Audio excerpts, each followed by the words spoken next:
வணக்கம். இது ஐபிசி தமிழின் இன்றைய முக்கிய செய்திகள். முதலில் தலைப்புச் செய்திகள். புத்தளத்தில் முதலைகள் நடமாட்டம் அதிகரிப்பு, மக்கள் விடுத்துள்ள கோரிக்கை. யாழ்ப்பாணம் வெதுப்பகம் ஒன்றில் உணவு வாங்கியவருக்கு காத்திருந்த அதிர்ச்சி. தமிழ் பாடசாலை அதிபர் அதிரடி கைது, வெளியானது காரணம். சீரற்ற காலநிலையால் 6 பேர் பரிதாப மரணம். இலங்கையில் உள்ள பாகிஸ்தான் கைதிகள் தொடர்பில் வெளியான தகவல். வடக்கு கிழக்கு மக்களுக்கு காணி பிரச்சனையால் கடும் பாதிப்பு, ஒப்புக்கொண்டார் ரணில். சிவனொளி பாதமில்லை பருவகால யாத்திரைகள் நிறைவு. இப்ராஹிம் ராய்சிக்கு நேர்ந்த விபத்து, வெளியானது புலனாய்வாளர்களின் முதல் அறிக்கை. தொடர்வன விரிவான செய்திகள். புத்தளம் எல்லுவாங்குளம் பகுதியில் உள்ள தாமரை குளத்தில் தற்பொழுது முதலைகள் நடமாட்டம் அதிகரித்துள்ளதாக தெரிவிக்கப்படுகின்றது. குறித்த முதலைகள் ஆடு மாடுகளை தொடர்ந்து வேட்டையாடுவதாகவும் இதனால் தாம் பெரிதும் பாதிப்புக்குள்ளாகியுள்ளதாகவும் அப்பகுதி மக்கள் கவலை வெளியிட்டுள்ளனர். அத்துடன் குளத்தில் முதலைகள் சஞ்சரிப்பதாக எந்த ஒரு பதாதைகளும் காட்சிப்படுத்தவில்லை என்றும் அப்பகுதி மக்கள் கூறியுள்ளனர். இந்த நிலையில் வெளிப்பிரதேசங்களிலிருந்தும் அதிகளவிலான மக்கள் குறித்த வான்பாயும் பகுதிக்கு குளிப்பதற்கு வருகை தருகின்றனர். இதன் காரணமாக அந்த பகுதியில் குளிப்பதற்கு பாதுகாப்பு வலைகளை அமைத்து தருமாறு மக்கள் கோரிக்கை விடுத்துள்ளனர். யாழ்ப்பாணத்தில் ரோல்ஸில் துருப்பிடித்த கம்பி காணப்பட்டதாக குற்றச்சாட்டும் அது தொடர்பான புகைப்படங்களும் வெளியாகியுள்ளது. குறித்த சம்பவமானது நேற்றிரவு இடம்பெற்றுள்ளது. யாழ்ப்பாணம் மருதநாள் மடத்தில் உள்ள காங்கேயன் வெதுப்பகத்தில் வாங்கிய ரோல்ஸில் துருப்பிடித்த கம்பி காணப்பட்டுள்ளது. இதேவேளை கடந்த 21ஆம் தேதி யாழ்ப்பாணம் மருதநாள் மடத்தில் உள்ள கடையொன்றில் வாங்கிய பனீஸில் கண்ணாடி பீங்கான் துண்டு காணப்பட்டுள்ளது. சம்பவம் தொடர்பாக பாதிக்கப்பட்டவர் பொது சுகாதார பரிசோதகருக்கு அறிவித்து சட்ட நடவடிக்கை எடுக்க தீர்மானித்துள்ளதாக தெரிய வருகின்றது. எனவே தொடர்ச்சியாக இவ்வாறான செயற்பாடுகள் ஏற்படுகின்றமையினால் கடைகளை, உணவுகளை கொள்வனவு செய்வதில் அச்சம் ஏற்பட்டுள்ளதாக அப்பகுதி மக்கள் தெரிவித்துள்ளனர். தமிழ் பாடசாலை ஒன்றின் அதிபர் ஒருவர் கையூட்டல் பெற்றுக்கொண்ட குற்றச்சாட்டில் கைது செய்யப்பட்டுள்ளார். குறித்த கைது நடவடிக்கை லஞ்ச ஊழல் மோசடி தவிர்ப்பு ஆணைக்குழுவின் அதிகாரிகளால் மேற்கொள்ளப்பட்டுள்ளது. எஹெலியகொட பிரதேசத்தில் அமைந்துள்ள தமிழ் பாடசாலை ஒன்றின் அதிபரே இவ்வாறு கைது செய்யப்பட்டுள்ளார். மாணவர்களுக்கு காலை உணவு வழங்கும் பொறுப்பினை ஒப்படைத்த பெண்ணிடம் 30,000 ரூபாய் கையூட்டல் பெற்றுக்கொண்டதாக தெரிவிக்கப்படுகின்றது. கடந்த மார்ச் மற்றும் ஏப்ரல் மாதங்களில் விநியோகம் செய்யப்பட்ட உணவுக்கான கொடுப்பனவை பெறுவதற்கு பரிந்துரை செய்வதற்காக குறித்த பெண்ணிடம் அதிபர் 50,000 ரூபாய் கையூட்டலாக கோரியதாக தெரிவிக்கப்படுகின்றது. குறித்த அதிபர் ஏற்கனவே குறித்த பெண்ணிடம் 20,000 ரூபாய் கையூட்டலாக பெற்றுக்கொண்டதாக தெரிவிக்கப்படுகின்றது. இதனை அடுத்து 2வது தடவையாக குறித்த அதிபர் 30,000 ரூபாய் கையூட்டலை பெற்றுக்கொள்ள முயற்சித்த போது லஞ்ச ஊழல் மோசடி தவிர்ப்பு பிரிவினர் அதிபரின் காரியாலயத்தில் வைத்து அவரை கைது செய்துள்ளனர்.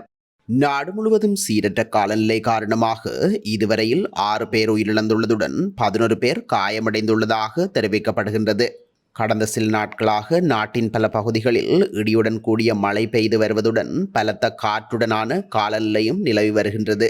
இந்த நிலையில் 18 மாவட்டங்களில் நிலவும் சீரற்ற காலநிலையால் பலர் பாதிக்கப்பட்டுள்ளதாக தெரிவிக்கப்பட்டுள்ளது. அத்துடன் புத்தளம் மாவட்டத்திலேயே பெருமளவானோர் சீரற்ற காலநிலையால் பாதிக்கப்பட்டுள்ளதாக கூறப்படுகின்றது. மேலும் நாடு முழுவதும் தென்மேற்கு பருவக்காற்றின் தாக்கம் அதிகரித்துள்ளமையினால் இன்று காலை வரை மணித்தியாலத்திற்கு 50 தொடக்கம் 60 கிலோமீட்டர் வேகத்தில் பலத்த காற்று வீசக்கூடும் எனவும் வளிமண்டலவியல் திணைக்களம் எச்சரிக்கை விடுத்திருந்தமை குறிப்பிடத்தக்கது. இலங்கை அரசாங்கத்துடன் ஒப்பந்தம் செய்து கொண்டதன் பின்னர் குறைந்தது 13 பாகிஸ்தான் கைதிகள் இலங்கையிலிருந்து திருப்பி அனுப்பப்படுவார்கள் என அறிவிக்கப்பட்டுள்ளது. குறித்த தகவலை உள்துறை அமைச்சர் மோசின் நக்வி நேற்று தெரிவித்துள்ளார்.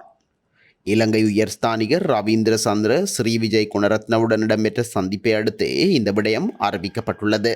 சிறையில் அடைக்கப்பட்டுள்ளவர்கள் நாடு திரும்புவதற்கு வசதியாக கடந்த ஒரு மாதமாக இலங்கை அதிகாரிகளுடன் உள்துறை அமைச்சகம் நெருக்கமாக ஒத்துழைத்ததாக நக்வி குறிப்பிட்டுள்ளார்.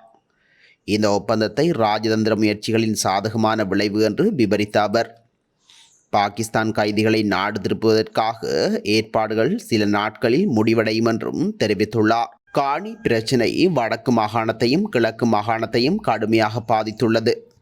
அரச காணிகளில் குடியேற்றப்பட்ட மக்களை தவிர யுத்தத்தினால் காணிகளை இழந்தவர்கள் ஏராளம் என ஜனாதிபதி ரணில் விக்ரமசிங்க தெரிவித்துள்ளார். உரிமைய வேலை திட்டத்தின் கீழ் யாழ் மாவட்ட மக்களுக்கான காணி உறுதி பத்திரங்கள் வழங்கும் நிகழ்வில் நேற்று கலந்து கொண்ட ஜனாதிபதி மேற்கண்டவாறு குறிப்பிட்டுள்ளார். யாழ் மாவட்டத்தின் 15 பிரதேச செயலக பிரிவுகளையும் உள்ளடக்கிய 1286 இலவச பத்திரங்கள் மக்களிடம் வழங்கி வைக்கப்பட்டன. காணி உறுதி பத்திரங்களை ஜனாதிபதி அடையாளமாக சிலருக்கு வழங்கி வைத்தார். உரிமைய வேலை திட்டத்தின் கீழ் வடமாகாணத்தின் முல்லைத்தீவு, கிளிநொச்சி, வவுனியா மற்றும் மன்னார் மாவட்டங்களுக்கு 13,858 இலவச காணி உறுதி பத்திரங்கள் எதிர்காலத்தில் வழங்கப்பட உள்ளன. இந்த நிகழ்வில் ஜனாதிபதி ரணில் விக்ரமசிங்க மேலும் உரையாற்றுகையில், கடந்த பொருளாதார நெருக்கடி காரணமாக இடைநிறுத்தப்பட்ட வடமாகாண வீட்டுத் திட்டம் அடுத்த வருடம் முதல் மீண்டும் ஆரம்பிக்கப்படும். இந்த இலவச காணி உரிமை திட்டம் அதன் ஒரு படியாகும். உரிமைய வேலை திட்டம் நாட்டிலேயே மிகப்பெரிய தனியார் மயமாக்கல் வேலை திட்டம். நாட்டு மக்களுக்கு இலவச காணி உரிமை வழங்கும் வேலை திட்டத்தை ஆரம்பித்துள்ளோம். இந்த வேலை திட்டத்தை நாடளாவிய ரீதியில் அனைத்து பகுதிகளிலும் நடைமுறைப்படுத்துவதே எமது நோக்கமாகும். அனைத்து மக்களுக்கும் அவர்கள் வாழும் மண்ணில் முழு உரிமையுள்ள காணி உரிமை வழங்கப்பட வேண்டும். இந்த பத்திரங்கள் இன்று வழங்கப்பட்டுள்ளது போன்று இந்த பணி எதிர்காலத்திலும் முன்னெடுக்கப்படும். காணி ஆணையாளர் திணைக்களத்தில் பணியாளர்கள் பற்றாக்குறையால் பணிகள் சற்று தாமதமாகி வருகின்றன. ஆனால் எமது நாட்டு மக்களுக்கு இலவச காணி உரிமையை வழங்குவதற்காக செயற்பட்டு வருகின்றோம். பருத்தித்துறையிலிருந்து தேவேந்திரமுனை வரையிலும் மட்டக்களப்பிலிருந்து நீர்கொழும்பு வரையிலும் இந்த திட்டத்தை நடைமுறைப்படுத்தியுள்ளோம் என அவர் மேலும் சுட்டிக்காட்டியுள்ளார். 6 மாத காலமாக இடம்பெற்று வந்த சிவனொளி பாதமலை பருவகால யாத்திரை இன்றுடன் நிறைவுக்கு வருகின்றது. சிவனொளி பாதமலை உச்சியில் மக்கள் தரிசனத்துக்காக வைக்கப்பட்டிருந்த சமன் தெய்வத்தையும் மற்றும் பூஜை பொருட்களையும் புனித விக்கிரங்கள் அனைத்தையும் 24/5/2024 அன்று நல்லதண்ணியில் இருக்கும் விகாரைக்கு கொண்டு வரப்பட்டது. சிவனொளி பாதமலைக்கு பொறுப்பான நாயக்க தேரர் பெங்கமுவ தம்மதின்னவினால் அனுசாசன முறையின் முன் பிரித்தோதப்பட்டு மேற்படி சமன் தெய்வம் மற்றும் பூஜை பொருட்கள் புனித விக்கிரகங்களை 25/5/2024 அன்று காலை 8 மணியளவில் ரத்னபுரி பெல்மதுளை ராஜமகா விகாரைக்கு வாகன தொடரணியாக எடுத்துச் செல்லப்பட்டுள்ளது. நோட்டன் லக்ஸபான வழியாக கிதுல்கலை, கரணவெல, தெஹியோவிட்ட, ஜட்டியாந்தோட்ட, அவிசாவளை, ரத்னபுரி, ரஜமகா விகாரைக்கு கொண்டு செல்லப்பட்டது. ஈரானின் ஜனாதிபதி உட்பட பலர் உயிரிழந்த விபத்து தொடர்பாக ஈரானிய இராணுவம் தனது முதல் விசாரணை அறிக்கையை வெளியிட்டுள்ளது. விமான குழுவினருக்கும் விமான போக்குவரத்து கட்டுப்பாட்டாளர்களுக்கும் இடையிலான உரையாடல்களில் சந்தேகத்திற்குரிய எந்த விடயமும் இடம்பெறவில்லை என புலனாய்வாளர்கள் குறிப்பிட்டுள்ளனர். ஈரானின் வடமேற்கு மாகாணமான கிழக்கு அஜர்பைஜானில் ஞாயிற்றுக்கிழமை ஹெலிகாப்டர் விழுந்து நொறுங்கியது. இதில் ஜனாதிபதி இப்ராஹிம் ரைசி மற்றும் வெளியுறவு அமைச்சர்களும் இன்னும் பலரும் என 8 பேர் உயிரிழந்திருந்தனர். சீரற்ற காலநிலையே விபத்துக்கு காரணம் என மூத்த அரசாங்க அதிகாரி ஒருவர் தெரிவித்திருந்தார். ஆனால் அசாதாரண வானிலை எதுவும் இல்லை என்றும் மற்றொரு அதிகாரி குறிப்பிட்டிருந்தமை சுட்டிக்காட்டத்தக்கது. இத்துடன் இன்றைய முக்கிய செய்திகள் நிறைவடைகின்றன. தொடர்ந்தும் செய்திகளை அறிந்து கொள்ள IBC தமிழ் நியூஸ் என்ற எமது யூடியூப் பக்கத்தினூடாக இணைந்திருங்கள். நன்றி.